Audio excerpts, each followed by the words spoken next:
I stood here and explained why we needed to introduce a range of strict new controls in the effort to curb this latest wave of COVID infections. I explained that while we didn't at that stage have evidence that the new, more virulent strain of COVID was in our country, the safest and most responsible thing to do was to proceed on the assumption that it was already here. Unfortunately, that fear proved to be correct. On Christmas Eve, we received the news we had feared, confirmation that the new strain is indeed in our country. While international research into this new variant is ongoing, it is already very clear that we are dealing with a strain of the disease that spreads much more quickly. Indeed, it is spreading at a rate that has surpassed the most pessimistic models available to us.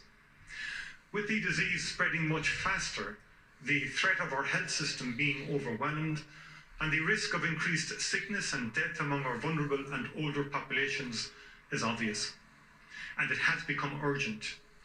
In the week before Christmas, we were seeing about 5% of tests coming back as COVID positive. Yesterday, 18% of those tested were infected with the disease. Over the last 7 days, more than 8,000 cases have been confirmed. That is a 61% increase on the previous week. This latest surge is different to the second wave. We are seeing rising incidence of the disease across all age groups, especially those aged between 19 and 24 years, and a very worrying increase among those aged 65 and older. During the second wave, there was a long delay between an increase in cases and an increase in hospital admissions. This time it is very different.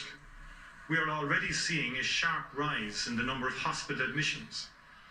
This morning there were 454 COVID patients in hospital. It has almost doubled in a week. The reproduction number is currently estimated at between 1.6 and 1.8. The situation is extremely serious. The numbers will deteriorate further over the coming days. As we have navigated the different phases of this crisis together, I've always been clear that we will do what we need to do to suppress the virus when it is growing. And it is now growing exponentially. The truth is that with the presence of the new strain and the pace of growth, this is not a time for nuance in our response. We must apply the brakes to movement and physical interaction across the country. We must return to full-scale level 5 restrictions for a period of at least 1 month. In practice, that will mean the following further restrictions. From this evening, no visitors are permitted in private homes or gardens unless they are providing care to children, the elderly or vulnerable, or are part of a support bubble. No social or family gatherings should take place in any setting. There will be an exemption for weddings where up to 6 guests will be allowed, and funerals where up to 10 mourners will be allowed. You should stay at home except for travel for work, education, or other essential purposes, or to take exercise within 5 kilometres of home.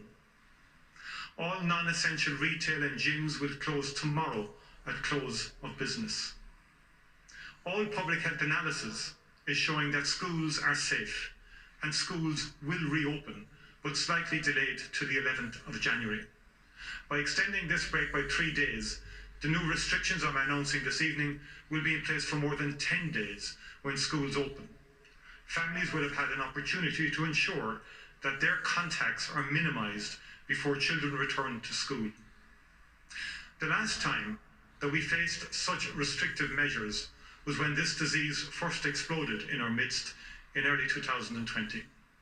I am deeply conscious that we are in a very different space now. We are all weary from the bottom of our hearts of this disease and the impact it has had on our lives. The next month, as we face into these strictest controls in the depth of winter, is going to be very tough for everyone. But there is another key difference between then and now. After a year of the most extraordinary effort by the most talented scientific minds on earth, we have safe and effective vaccines. We have the most technologically advanced factories in history, working around the clock producing this life-saving intervention, and we have a global supply chain distributing it around the world. For the first time since this awful disease landed on our shores, we truly have an end in sight. Thousands of vaccines are arriving here weekly, and by the end of January, I am confident that many tens of thousands of our most vulnerable citizens and our healthcare workers will have been vaccinated. The vaccines are now